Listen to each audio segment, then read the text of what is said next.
Okay, well, this is an interview with Judge H.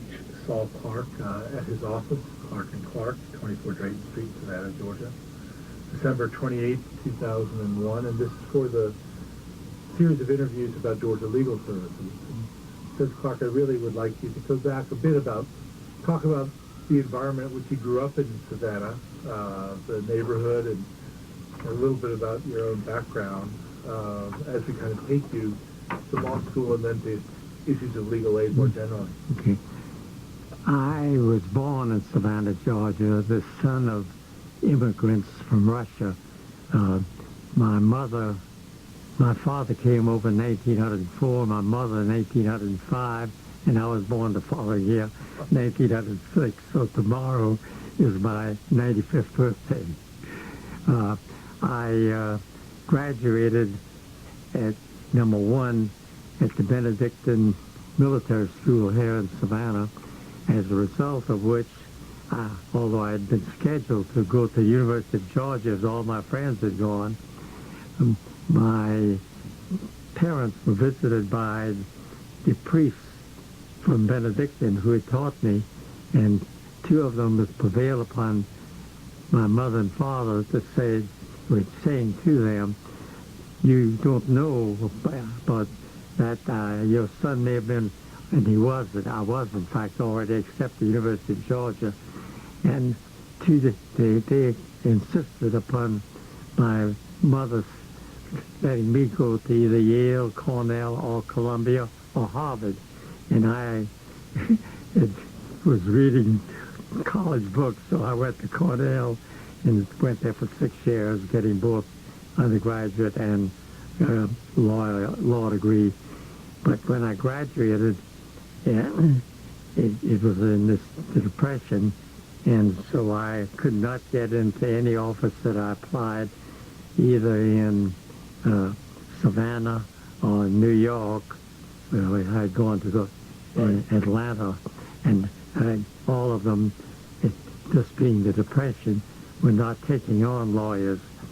So I knew that Gordon Saucy had played football at Cornell, and he was then mayor, and that he had an office, and that he had an excellent reputation. So I went into the office of Gordon Saucy and said to him, Mr. Mayor, my name is Saul Clark. I just graduated from Cornell, your alma mater, and I would like to practice in your office. Here is a letter from a professor concerning my legal ability. And I handed it to him, and he gave it back to me. He says, and it was very interesting because he did not know my background, and he was the mayor of Savannah. So he said to me, hang up your hat and go to work. I said, I don't have a hat. I never wore a hat because I've been at college. He said, well, as long as you're a lawyer, remember you have to wear a hat. And all lawyers in Savannah wore hats during the summer. And from that day to the day he died, I was in his office, and then he became probate judge, and I stayed in what had been his office, and later, of course, formed the law firms. I know you've described him as a mentor. Definitely. I was... Are you okay? Yes, I'm fine, thank you. It was very interesting because this... Hold on 1 second. Hold on 1 second. Thank you. Is it good down, Dave? Yeah. I mean, is it on the camera?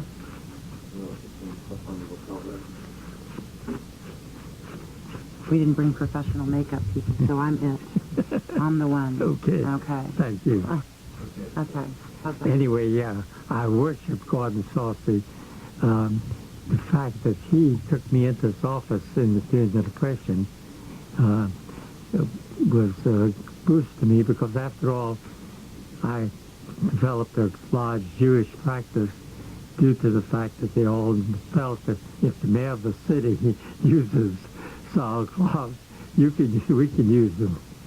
And so I had the good fortune to have a successful practice. But I had been to every law office in Savannah and had been rejected every good one, and were not taking on people during the Depression. There was nothing personal. What kind of things did he teach you about public service or civic involvement or anything like that? Very interesting. He talked about religion because I was Jewish, so we often talked about religion, and I had to teach him about Judaism. For instance, he came in with the idea that Hanukkah, which is spelled in the newspaper Chanukah, was pronounced Chanukah. So you had to, So, but he had a wonderful sense of humor, and to this day, I regard him as the greatest of all the men I knew in my lifetime. now, around this time again, there was some story where you encountered an old black acquaintance named Yeller. What's that? It was very interesting. I was riding on the Tybee Road into Savannah from Tybee, and I had to stop behind a truck at one of the bridges so they could let a boat pass by. And when I got out and walked over to the car, the truck in front of me, which was full of prisoners in striped suits and with chains, and one of them looked at me and said, "Solomon, don't you recognize me?" And he said, "I'm Yellow." That was his nickname. I never knew any other name other than Yellow, but he had taught me how to play ball and other things. And I looked at him and I said, "Yellow, what are you doing here?" He said, "Well, I tried to steal and I got caught." And I went back to my car, and I couldn't help but think that what a difference had occurred in the lives of these two boys, one white and one black, and I had the good fortune to be the white.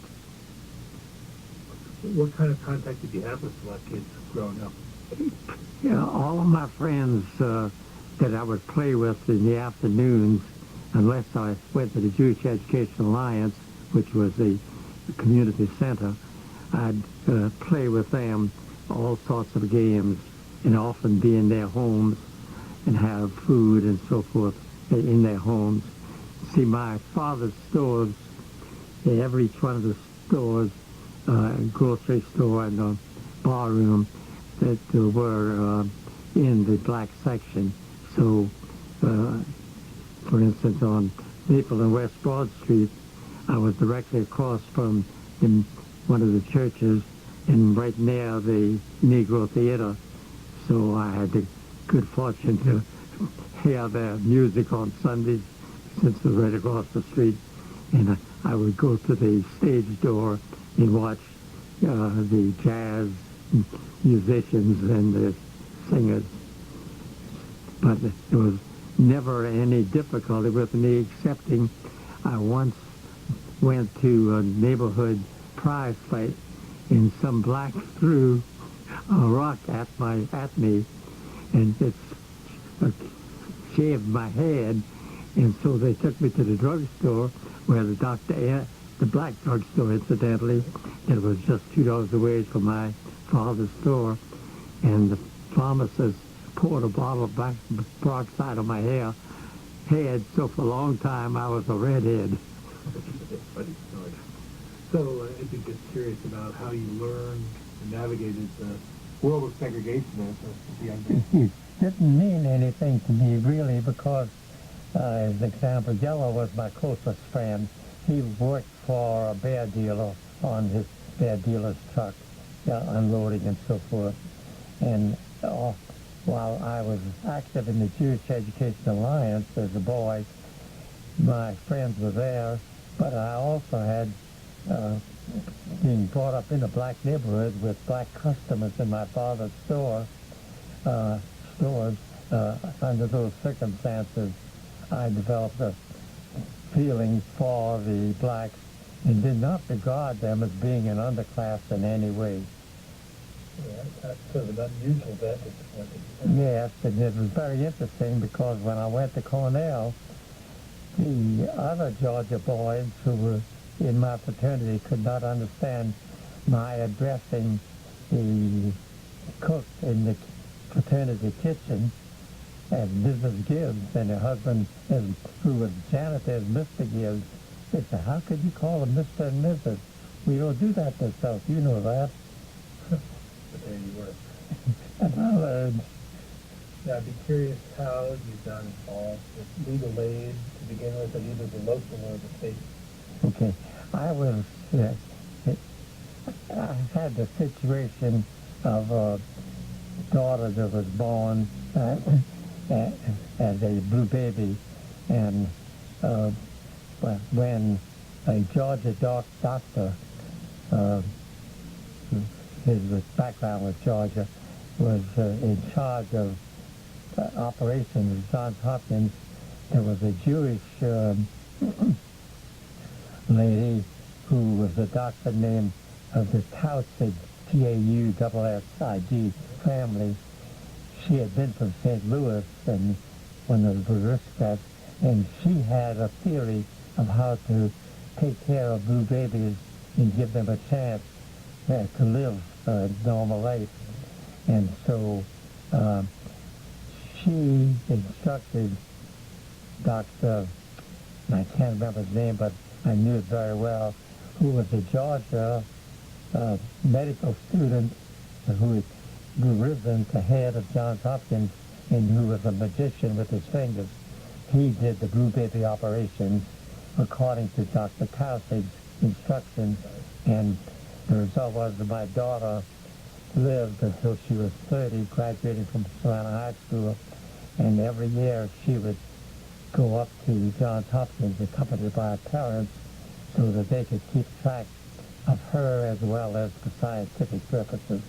Unfortunately, the last operation, which was the third operation she had, they sent me home saying everything is all right.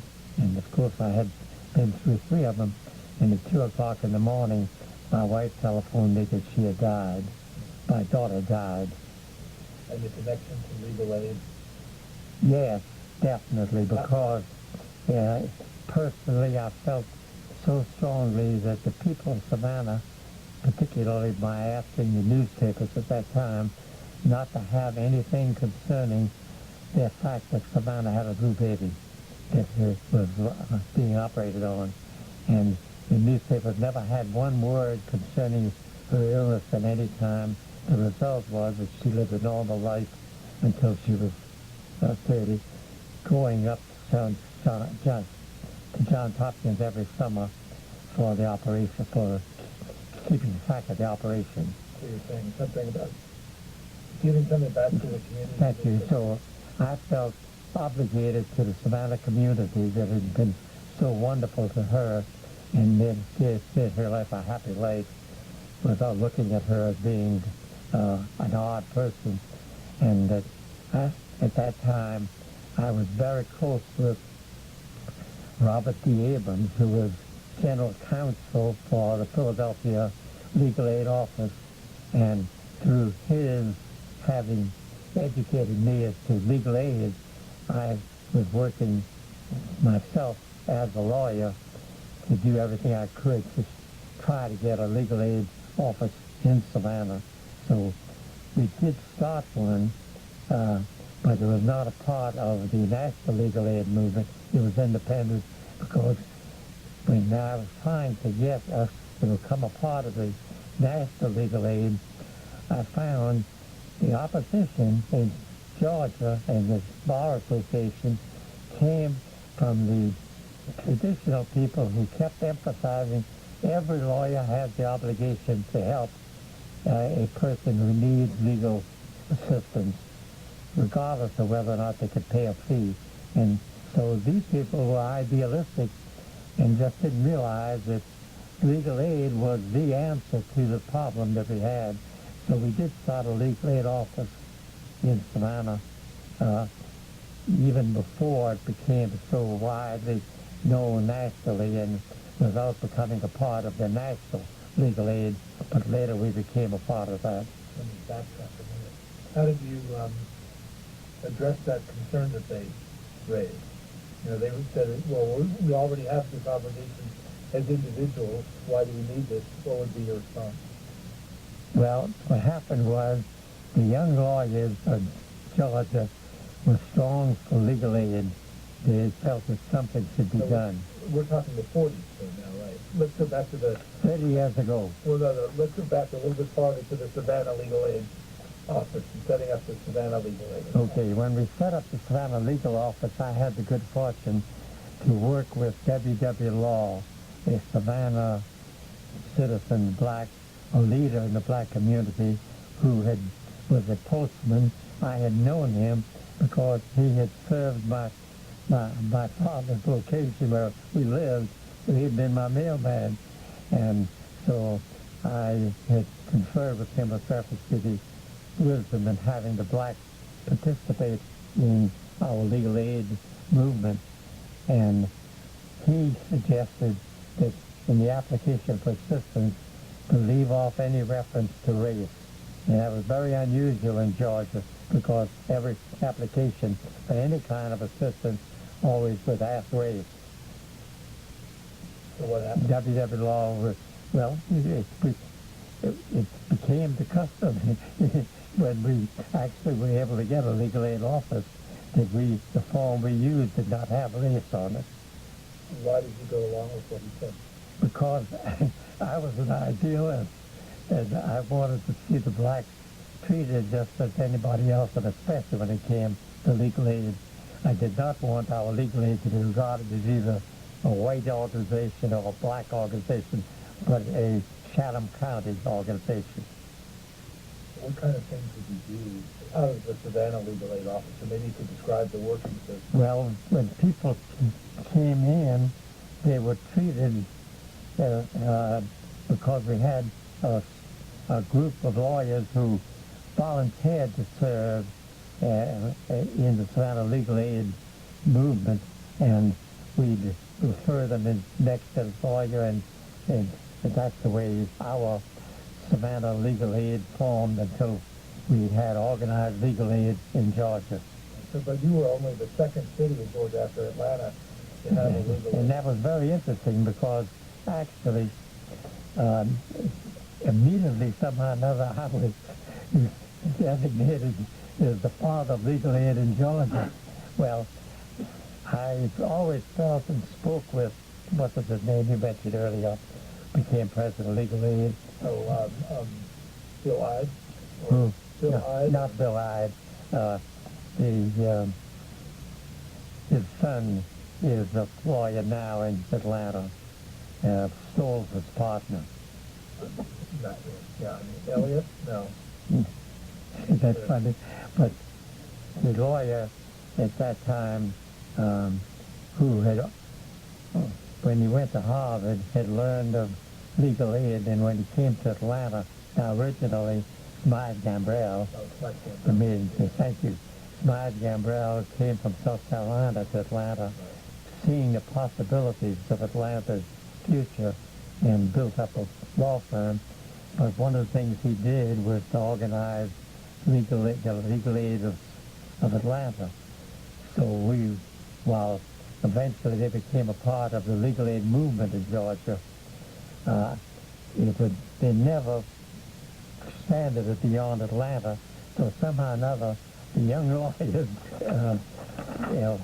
Georgia, who were in the Georgia Bar Association, designated me as being the father of legal aid in Georgia. Well, actually, expansion, I was responsible for it and worked for a long time as chairman of the Legal Aid Committee of the State Bar of Georgia. Not only chairman of the Legal Aid Committee, but also on the board of the National Legal Aid. I was also recognized in that respect, which I would always attend the annual meetings of the National Legal Aid Association as the representative of Savannah. But the young lawyers, and they passed a resolution called the Honorable H.R. Clark, and I would like for this to be a part of my testimony because there were 18 names signed to this, all of whom were individual members of the Young Lawyers, and who,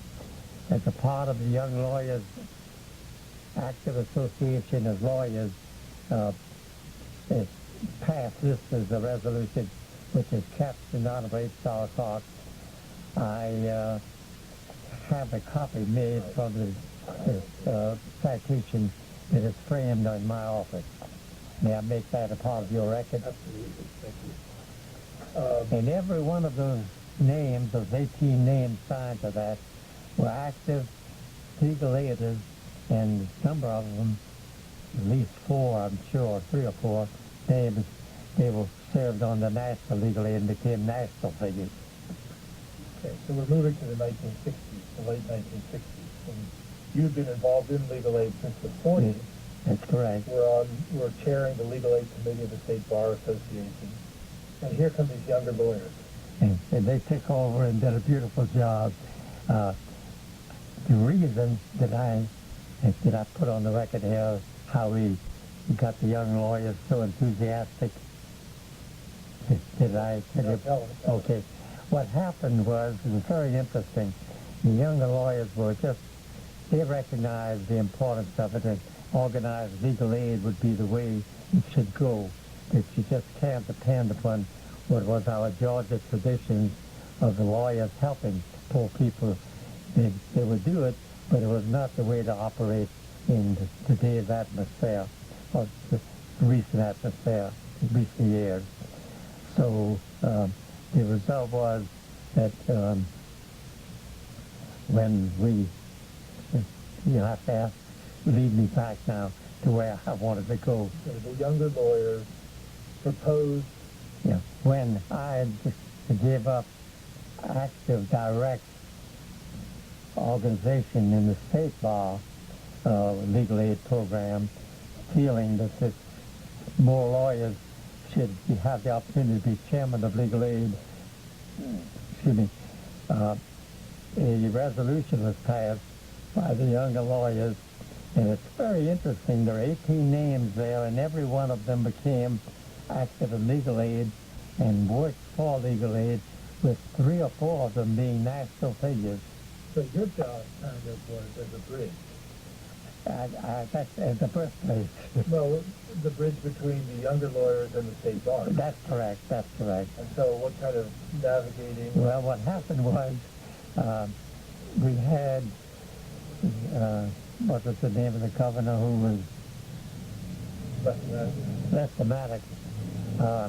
When Johnson put in the National Legal Aid Program, President Johnson put in that program, a certain amount was allocated to Georgia, but Georgia had to accept it, and everyone thought it's up to the governor. So the governor set a date at our request for the legal aid subject to be discussed, and the representative from the national governmental funds came in and was there, and I came with the young lawyers and was a spokesman.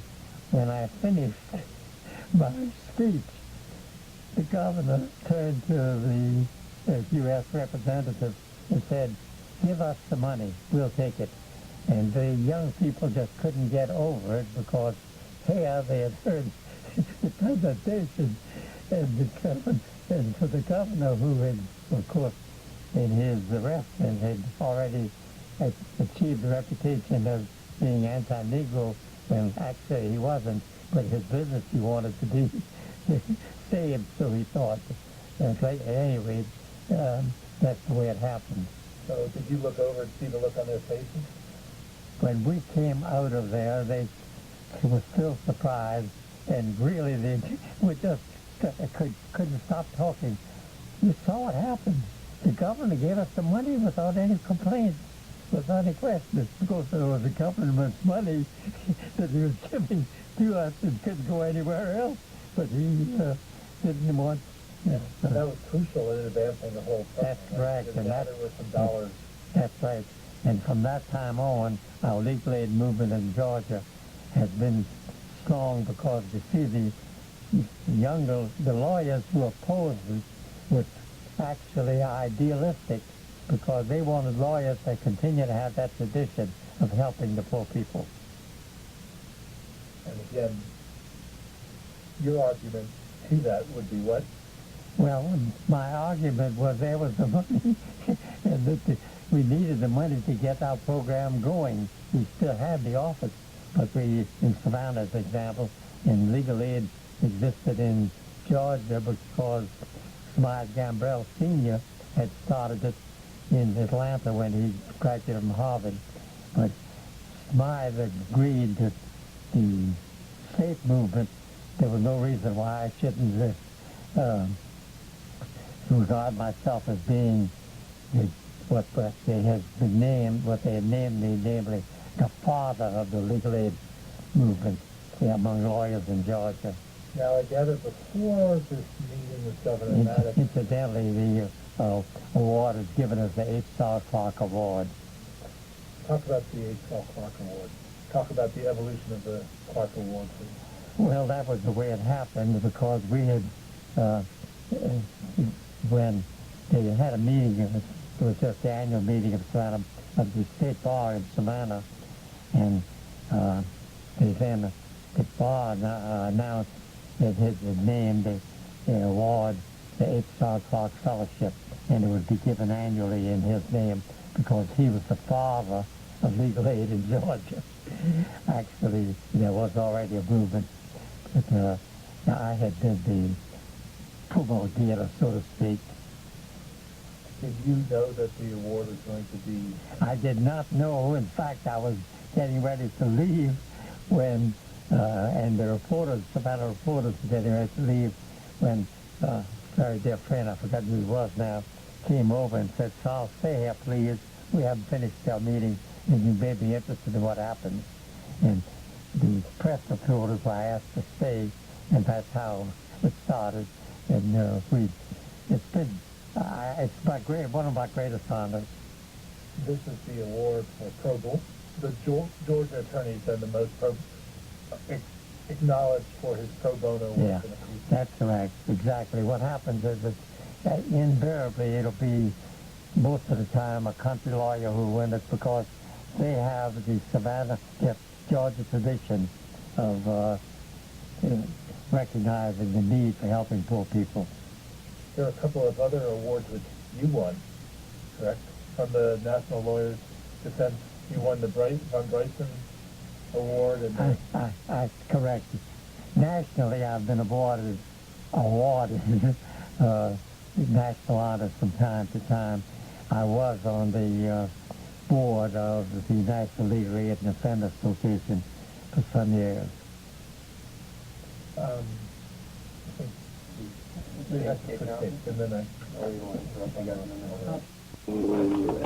Before this meeting with Governor Maddox, I saw another reference to a meeting that was the Board of Governors of the State Bar at the King and Prince Hotel. Do you know that? It was. Is that the article that?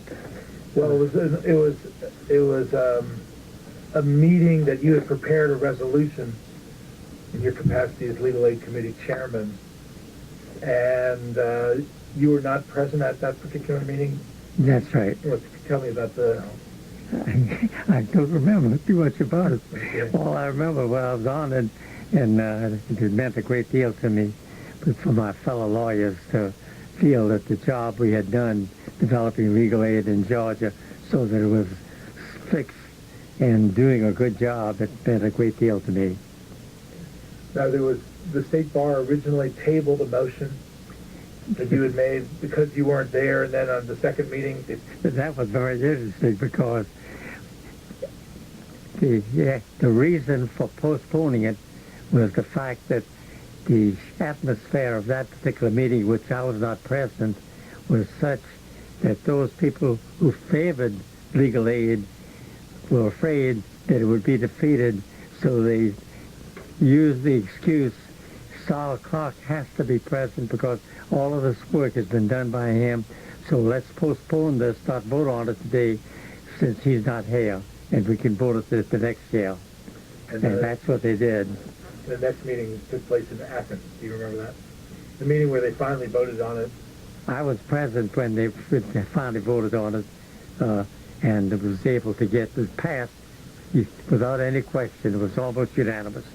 There was a complete change of mood in the state of Georgia. They recognized that even though the fact is that we as individual lawyers should help poor people, organized legal aid would help them more than not having it. I'd be curious to know what the arguments were, in addition to federal dollars coming to Georgia, but what other sort of... The fact is that it was in line with the legal lawyer's traditional service to the public.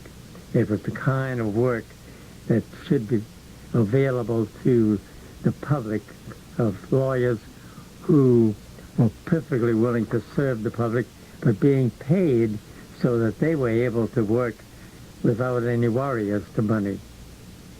Who was president of the state bar at that time? Was it Gus Cleveland or... Gus Cleveland may have been, I don't know, but Gus was every one of the state bar leaders were for joining the National Legal Aid Movement.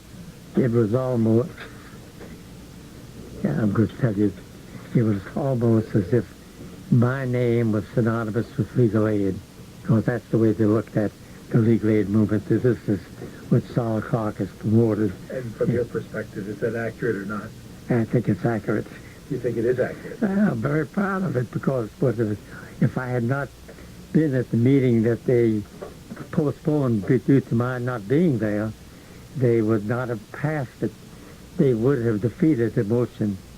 So your absence actually played a factor in... Definitely. Funny. And I saw you were on the original board of directors of Georgia Legal Service. Yes. And the director was Betty Kerr.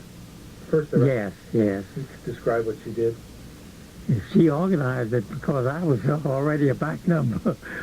Once it got started, I took an active part, but I preferred to let other people have the honors of being officers and so forth, because that's what was needed. People who were interested in giving them a title helped to engender that interest. So you had a very good relationship with the younger lawyers, even though you were a generation older. That's correct. It's partly was due to my son, who inherited when he was in law school, the desire that have the legal aid movement helped. And so he organized first the students as a legal aid organization.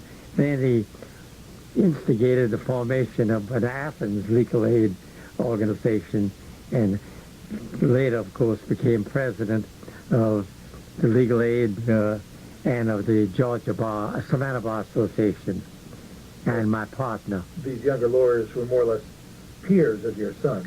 Definitely. They were his age and generation. And And so when they came along, what was your response to these younger lawyers taking the initiative? And I was happy to let them have the honors and be recognized, because they were the ones that were doing the labors. And it's continued to be recognized as the H. Sol Clark Award. And I'm very proud that they continued it. And it is sought after, and I try to recognize the winner every year by writing directly.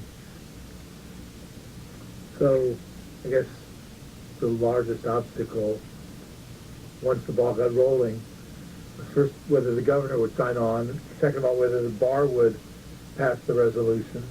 Any other sort of obstacles to overcome? No, it took some years, of course, to go through, but Georgia was really fertile ground for any movement that would help the poor get legal services in an organized way, How so? because that was the effective way to get it done. And they had lawyers in Georgia. Georgia lawyers have always been very helpful in taking on causes and individuals, particularly of poor people. I belong to a noble profession. So you've seen a great change since you began being interested in legal aid really over a half-century ago. That's correct. And of course, nationally, legal aid is just outstanding. What was the connection between the state movement and the national movement? Because the ABA gets interested around the same time, around 1965. Yeah. And it so happened that was when Smythe Gambrell became president of the National Legal Aid, National Bar, American Bar Association. Okay. I want to go back to Mr. Law again, and I want to go back to the gift that your wife presented, the statue for the King Tisdale Cottage.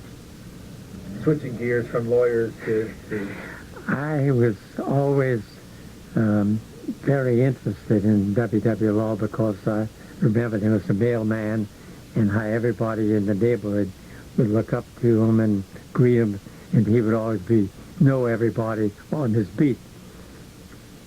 And so when my wife met Mr. Law and as my wife, and it was then he had already created the King Tisdale Cottage, and she was such a believer in that kind of neighbor and neighborhood. So there was one of the fountains, so she got this Atlanta artist who created fountains to create the monument that is there, the Water Fountain Monument, and she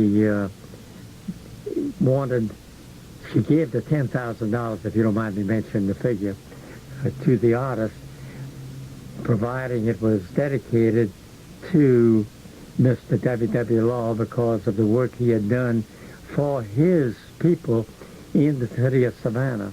And so that it recites that fact that it's dedicated to him.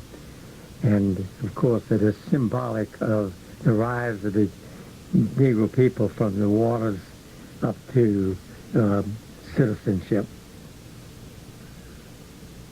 it must have been a great moment. Definitely. It was very interesting because it later resulted in the College of Arts and Science, Savannah College of Art and Design. Thank you. College of Art and Design, that organization giving the Price Street building to the community of Savannah as a token of the appreciation of Savannah, of what W.W. Law had done for Savannah through the years. And he still is a modest man.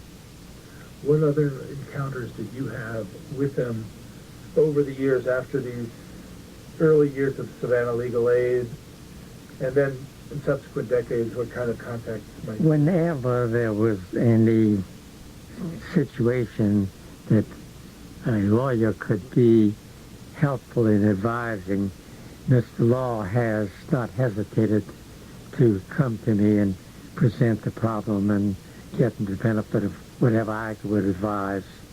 Example? I would feel that it's a lawyer-client relationship that should not be dealt with because, after all, it was his decisions.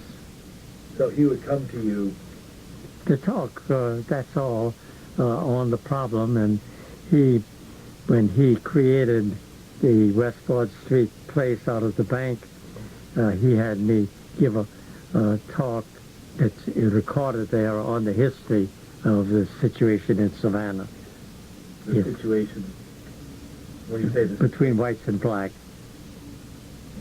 and what kind of leadership would he show throughout, say, especially during the Tolerant, working towards unity, and keeping in mind always what was best for Savannah, and recognizing that historically there had been a break, I'll have to put it that way, and there was not the kind of understanding and feeling towards between the races that Savannah needed and now has.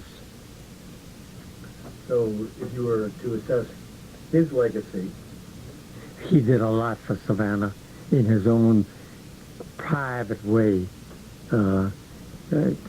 in the creation of that West Broad Street Museum is just needed, and it's very helpful. People coming to Savannah want to know something about the history, and it's all there at that museum that was the Wage Earners Savings Bank. Oh, the museum, that's what the museum was, the Yeah. Wage Earners Savings Bank. What about your own legacy? I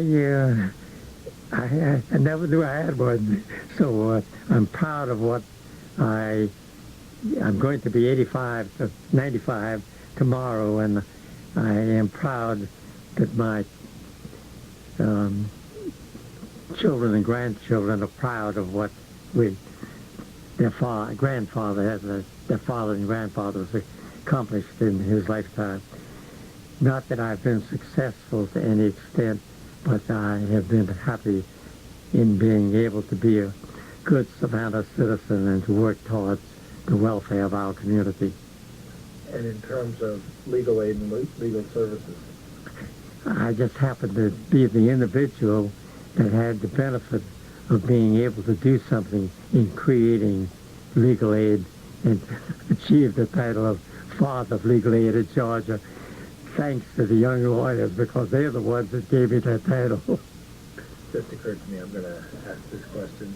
There was a case in the mid-1970s after legal services had been established, I think based here in Savannah, where there was a great deal of controversy about Savannah legal services and whether the case, it was the Dixon case that went up into federal court. Do you recall anything about that episode? Not for the moment. I frankly, with all due respect, I find that being 95 tomorrow, I don't remember a lot of things. Well, you're not alone. There are lots of us who go through other things at a much earlier age. Are there any other things that have come to mind as we've been talking about either individuals or events or? No, the interesting thing to me is it'll always be regarded by me as being typical of the law profession was that it was the young lawyers, not the older lawyers, that led the movement.